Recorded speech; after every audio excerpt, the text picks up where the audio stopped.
Now, US President Joe Biden has said that the Russian president cannot remain in power. Now, Biden's off-the-cuff remark was given on Saturday in Warsaw at the end of his 3 days of marathon diplomacy. Now, the comment has now been termed as a horrendous gaffe by one Republican senator. The remark came as Biden finished a forceful speech capping his European visit. The trip was aimed at representing a determined front against Russia's invasion. Biden's comments in Poland also included calling Putin a butcher. It appeared to be a sharp escalation of the US approach to Russia's invasion of Ukraine. Let's listen in to what Biden exactly had to say.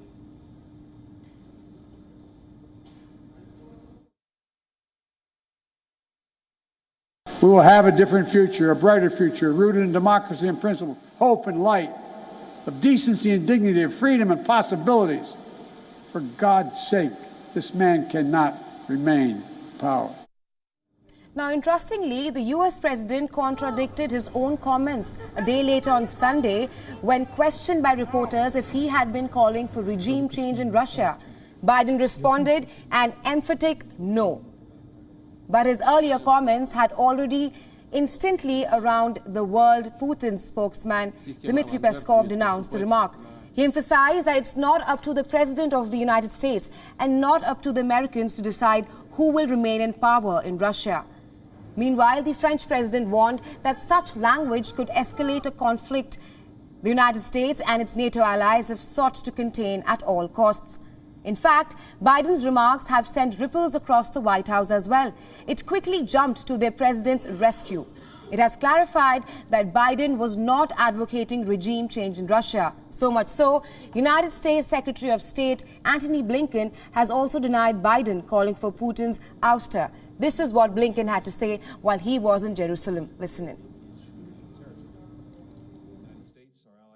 I think the President, the White House, made the point last night that, quite simply, President Putin cannot be empowered to wage war or engage in aggression against Ukraine or anyone else. As you know, and as you've heard us say repeatedly, we do not have a strategy of regime change in Russia or anywhere else for that matter. In this case, as in any case, it's up to the people of the country in question. It's up to the Russian people. But this is not an isolated remark. Biden has called Putin a pure thug, a dictator, war criminal, and a butcher, all since the war began. Listen in. You know, you're dealing every day with Vladimir Putin. I mean, look at what he's done to these people. What does it make you think? He's a butcher.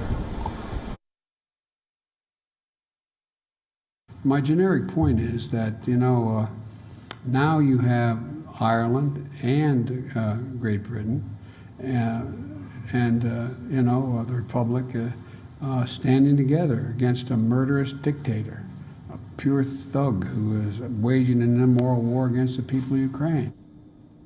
In fact, the U.S. State Department has had to issue 2 clarifications on what Biden said in a matter of days.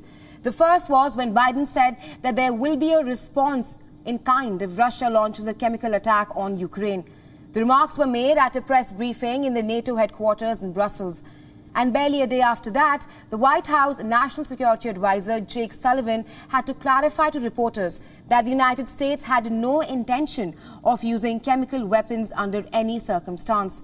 Moreover, critics believe that Biden's unscripted remarks are muddling peace efforts between Russia and Ukraine.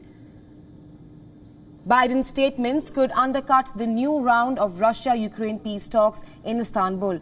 Lately, Russia has been humbled by the fierce Ukrainian resistance, stalling their plans to take over the Ukrainian capital, Kyiv. But Biden's off-the-cuff remarks could well be a spanner in the works for peace to prevail in Ukraine. They work against not only Biden, but NATO's efforts to appear as a united West against Russia.